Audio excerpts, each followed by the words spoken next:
Welcome into the live stream today. We're going to be jumping into all sorts of tokens. Of course, Bitcoin is cracking 73, so we'll break down all that good stuff for you guys today. My name is Paul Barron. Welcome back into TechPath. All right, let's get started. I do want to thank our sponsor, and that is LuxAlgo. If you guys are looking at upping your trading quality and also some of the tools that you use, go over to luxalgo.com, enhance your trading experience, and they do a good job on trading indicators. This is something that we use in tandem with our MSI, our Market Sentiment Index, and it does a great job in terms of being able to map tokens out, look for sell potentials, also look at certain trends. We'll show you some of that here in a second. Let's get into some of the stories today, and one of the big ones, of course, I think is Bitcoin hitting or nailing its 73.6 all-time high as ETFs are eating away on supply. So there's a lot happening here, I think, and as we show you guys what's going on, because I think the narrative is still the question, is this the high, or are we still in the early stages of the game for where Bitcoin is going to go? A couple of points in the article that I thought were interesting.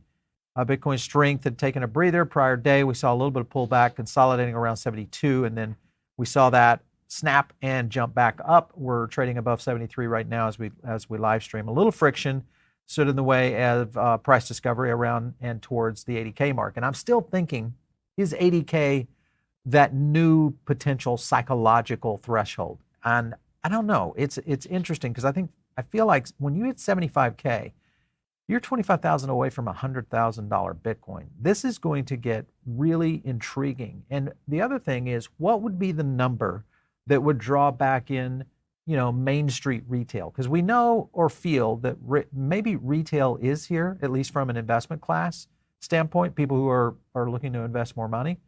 We'll break down some of that today, but I think that's the big question mark. Here's another one right here. I thought this was good. My message to Gen Z is simple. You're not too late for Bitcoin, but you're far too late for fiat money. This is a great chart in the way of looking at just the debt cycle that we are in, which is a spiraling debt cycle that there is absolutely no way out of. That's the problem. Now, unfortunately, most people do not recognize that or even see it. Now, probably you see it in inflation today. And if you guys are watching our show maybe for the first time, what I would say is first, subscribe to the channel right now. Just hit the subscribe button. Like a few videos, including this one, because it's going to get this into your algorithm. You're going to start to learn a little bit more about really what this means for your future. Whether you think or believe in de-dollarization, this is a time in which, and whether we see it right now in this cycle or we see it in the coming cycles, this I think is going to be one of those times where we look back and say, hey, this is when it all began, for sure. Elon thinks so. I thought this was fun. Elon kind of repeated this and said, hey, these scam coins are just getting crazy. Someone just show me this one, 27 trillion in circulation, unlimited supply clap. One node, 25% have minted in the last 6 months, and 1% of holders own 30%. That's the US dollar for you. So fiat, not a big fan. All right, guys, let's go to a clip here. I want to play out a couple of clips today. This one, of course, is getting into Mr. Michael Saylor talking about Bitcoin's endgame. Listen in. Well, let's keep in mind the fundamental principle. What's the use case of Bitcoin? It's capital preservation. If you've ever talked to a person that owned an apartment in New York City, no one aspires to hold the apartment for a few years, sell the apartment, and move out of New York City. They put it in their will, they give it to their children, and if you ask them why, they say there's no better place on earth to live than New York. There is no place up from there. So New York City is the end game for people that want to live in the greatest city in North America. Bitcoin is the end game for anybody that wants to own the greatest property in the 21st century. I like Saylor's attitude because it's a billionaire attitude. Not that that's a bad thing, but if you're looking at it from different walks of life, you have to kind of look at maybe entry-level investors. Yes, they're going to sell. They're going to try to take some profits because they're on their journey of becoming wealthy. You look at mid-level investors, they're going to react a little differently. And then you look at ballers, people out there who are really doing it. And they're looking at much longer term. And they do not think in years. They think in decades. And that's something I think that Saylor, of course, is kind of talking about. He talks further into this same discussion about whether or not people would sell their Bitcoin. Listen to what he had to say. the proper real estate developers in New York City, they're not buying the real estate because they want to live in it. They're buying the real estate because they expect because that they it's want going to to become sell more it eventually, desirable. Michael. I mean, let's be honest. Most of the people who are, yes, sure, some people pass it on to their children, but like most of the people who are buying assets at some point want to sell the assets at a profit. So let me say it a different way. Okay. People that use fiat currency as a store of value, there's a name for them. We call them poor. Okay. Anybody that's rich in the world, they own property. I want you to imagine Bitcoin it's a city in cyberspace that's 276 blocks wide, 276 blocks high, 276 blocks deep, about 21 million blocks. Now imagine all 8 billion people in the world want to live there one day. They want to put their capital there. There's $900 trillion of wealth in the world. As people migrate from every other form of property and they've assets into cyberspace, you're going to see the Bitcoin network go from $1 trillion network to a 10x that to 100x that. And there really is nowhere else to go. It is the apex property of the human race. All right, so all of that I agree with Saylor in the sense of, yes, Bitcoin is continuing to see its maybe day in the sun, but I think it's really just the beginning, because what you're dealing with right now is maybe the first real adoption cycle. Yes, there's been people that are crypto nerds and people have been around in Bitcoin for OGs for quite a while, last 3 cycles. But now we're starting to phase into something that I think is new water. It is a new territory, and this is going to put 2 things into Bitcoin. First, it's going to put ridiculous liquidity into this asset, and I think it's also going to do something in the way of challenging what Bitcoin stands for and what that means for in terms of a utility use case. We'll talk about that in a bit, but this is one of the things I think that is going to set this asset in, and even O'Leary talks about this. This is what really could compel it into the 12th sector of the S&P, and I think that's the thing you have to kind of consider. Other things you got to look at right now is these ETFs. ETFs continue to really drill down on Bitcoin pretty heavily. Bitcoin purchased by ETFs doubled since Monday, so 14,000 versus new Bitcoins produced by miners. This all leaning into the halving. Remember, if you're new and you don't understand the halving, a short explanation: this is not half the supply. This only halves the amount of Bitcoin that's being produced from here forward until the next halving. And that is basically being done because it's doubling the compute requirement to be able to mine a Bitcoin. So it's not like one of those scenarios where, oh, it's just disappearing. No, that's not the case. If you're new to Bitcoin, maybe you don't understand that, but just an awareness. But the interesting thing here on this tweet is that this is lopsided in terms of demand versus supply. That's the bigger story. And I think this will not continue, at least without Bitcoin starting to challenge some pretty big numbers. And I think that's the scenario that plays out here. Now, here's a tweet from Matt Hogan. I want to play this into you guys.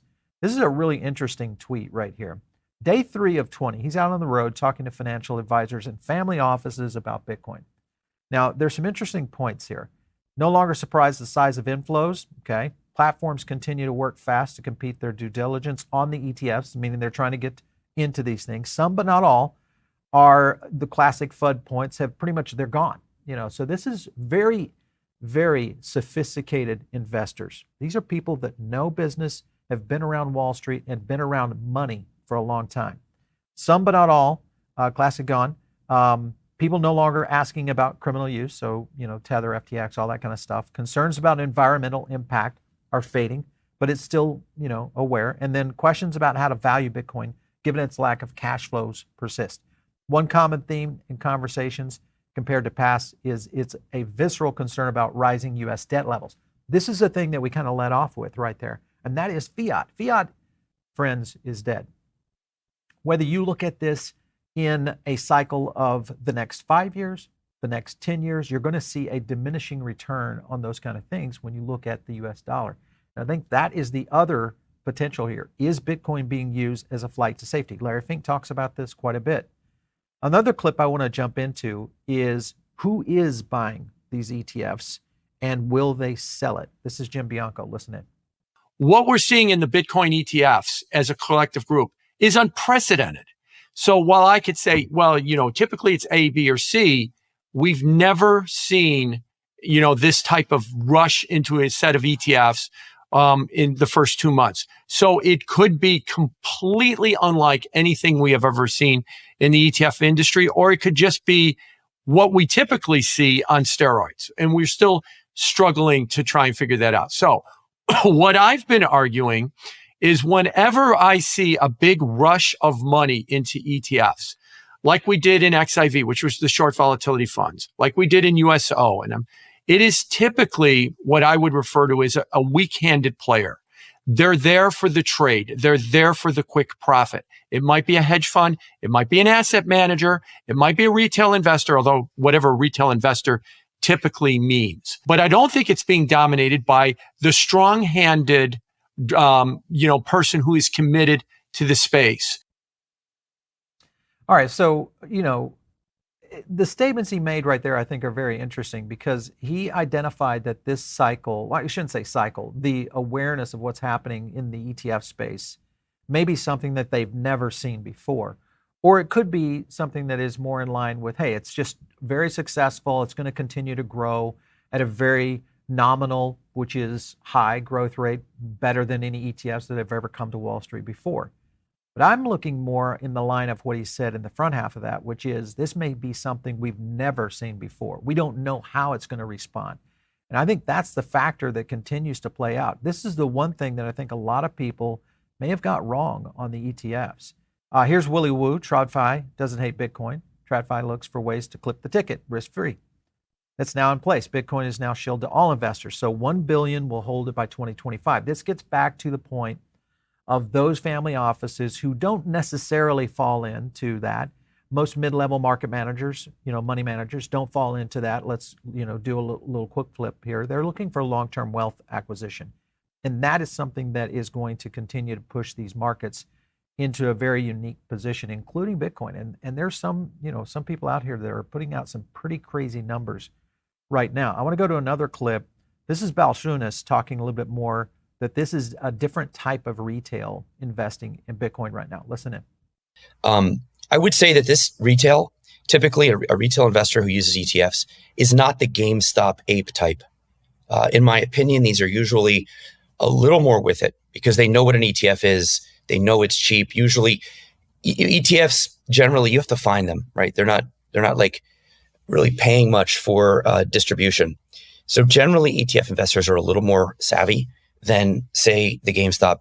Number two, when you think about Bitcoin, that the more Vanguard and low-cost beta takes over the core of portfolios, right? So you have a base of like serious investor adult assets.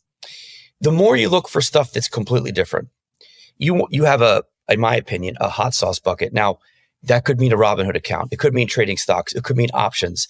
It could mean ARK. It could mean thematic ETFs. To me, Bitcoin fits perfectly there. So I see these retail investors, especially given the size of the trades, as putting in like 1% of their portfolio or less. Now, the reason that matters is that my assumption, and I think I'm right, most of these people probably have a base 401k type, where their serious money is. Therefore, they will have more tolerance when there's a sell-off. Yeah, that's a really good point that Eric is making. And the sell-off is the concern. I think everybody's saying, well, hey, Paul, if it hits 100K, is that going to be the psychological point? Is the 75K going to be the psychological point? And would we see a retracement here?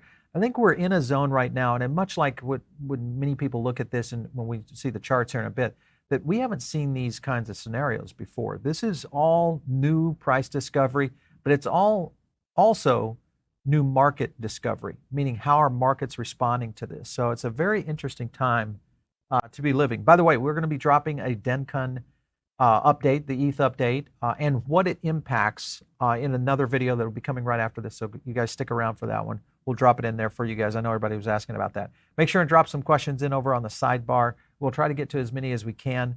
I want to kind of wrap up here on a couple of things here. Matt Hogan, for everyone who's wondering who's buying Bitcoin, I'd circle May 15th. This is a very interesting date, which is where investors with more than 100 million in assets under management have to file reports with the SEC. They're called 13Fs. All right. disclosing their publicly traded holdings. So this is where we will get an idea of who these holders are. This is a very interesting date, May 15th. Remember, halving will have happened at that by that time. I think we're around April 19th right now.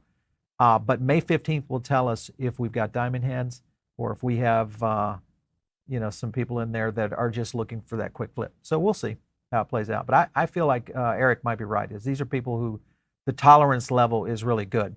Other things, will Bitcoin halving bring more institutional crypto investors? I think, still it's up in the air is the halving really driving this? I think this is really, the narrative is pretty simple. It's all on the ETFs right now. We'll continue to see the bounce from where the markets go, because remember, these ETFs go the way the market goes. So if we start to see macro pressures, everything from Fed fund rates to situations with the dollar, situations with global economic scenarios, all of that, because now you're playing in the big league. You're playing on Wall Street's terms. And I think you have to think about that. So some think so, though. Institutions are still learning about this asset class. Good point. But understanding the monetary policy of Bitcoin will only drive more interest. And I think that's the question mark that will always be at hand. Now, on to ETH real quick, just as a quick update. This was a good tweet by Ryan over at Bankless. He says, hey, Ethereum's successful upgrade, it did happen. We did a full tweet on it, but the L2s just 5x their bandwidth. So what that simply means is you're jumping from like the 1990s. Remember those old dial-up modems? I don't know if you guys were around back then at that time. But yeah, we had dial-up modems, 14.4 baud modems. Anybody remember that? Yeah, well, I've been in tech a long time. So anyway, the point being is that now you're welcome to pretty much maybe, I don't know if I would call it broadband just yet. I would call this maybe like a T1 Lite.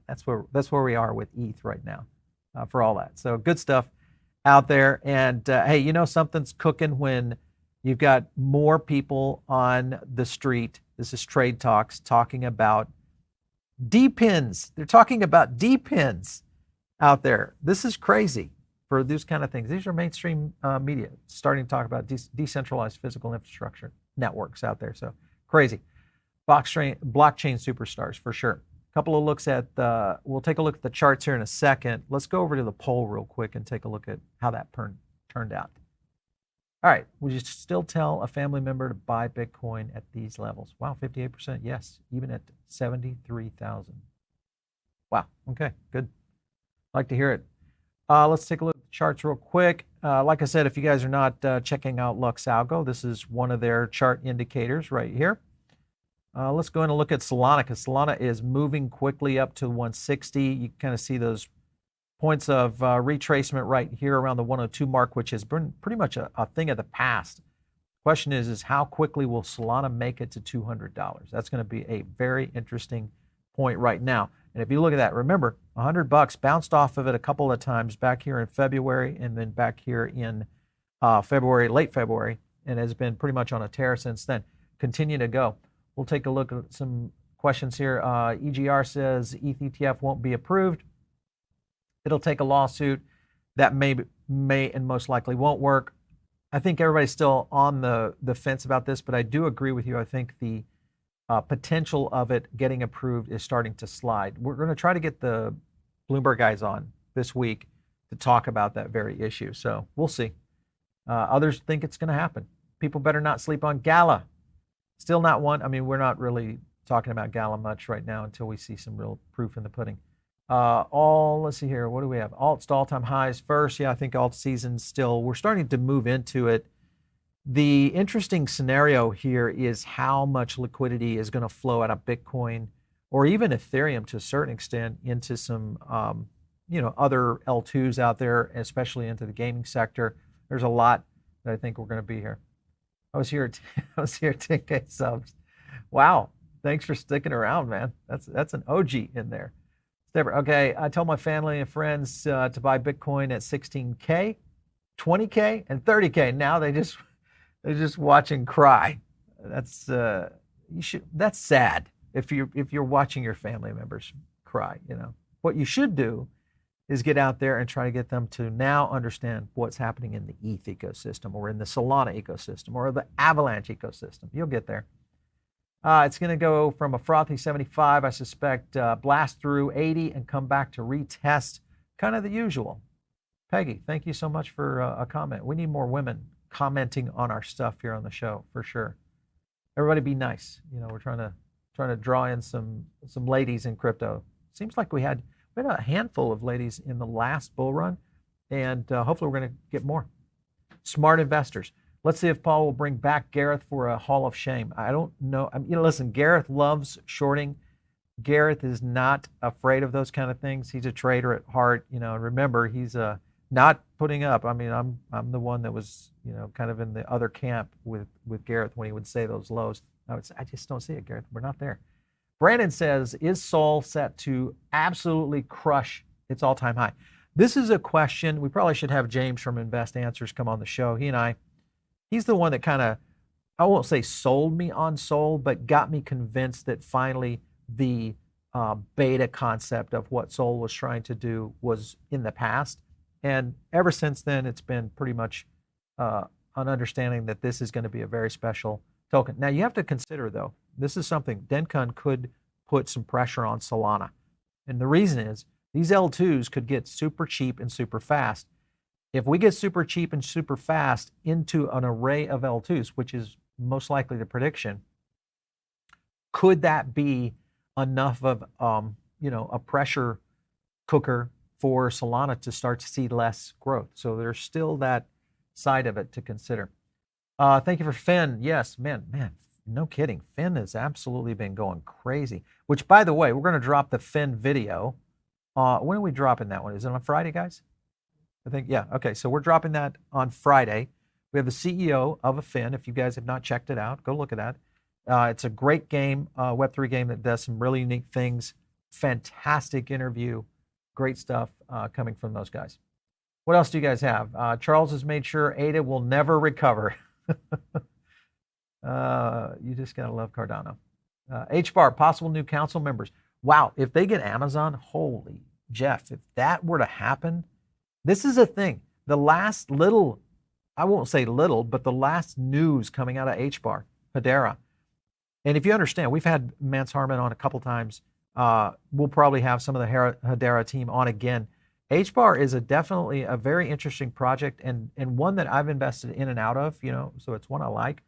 But man, these council members are the ones that the next few are going to be very critical because this time is very important. Paul, it's time to talk about Caspa and the massive miner migration into that L1. That's one we probably should talk about. We were just talking about that in the studio today in the research crypto pit. Best indicator right now, ETF inflows. Simple as that. I would agree. A lot of ETF inflows, definitely the push right now as we continue to watch. Let's see. Dominic had one here. Hey, Paul, what do you think about holding coins for multiple cycles such as render? Do you take out percentage in profits? I don't think I'll ever get that low again. All right, so this is a bigger strategy. We probably should do a whole video on strategies for exits, at least kind of the way we think about it, because we look at this technology, what's happening in crypto, what's happening in fiat, what's happening in really culture is all blending together now. So it's a different thing than what it was just, 2021. Quite a bit different. So you have to start thinking differently around this. So we probably should do a video on that, deep dive a little more into strategies, how to play this a little bit differently, because it's going to make a different run this time for sure. All right, I think that's it, guys. We'll get wrapped up here. If you guys like the live streams, make sure and smash the like button right now. Just take some time, click the like button if you like these kind of breakdowns, if you like us to do charts, want more charts, more trading, more DeFi projects, more gaming projects, let us know in the comments down below. Of course, if you guys want to catch me out there on X, it's at Paul Barron. We'll catch you next time right here on TechPath.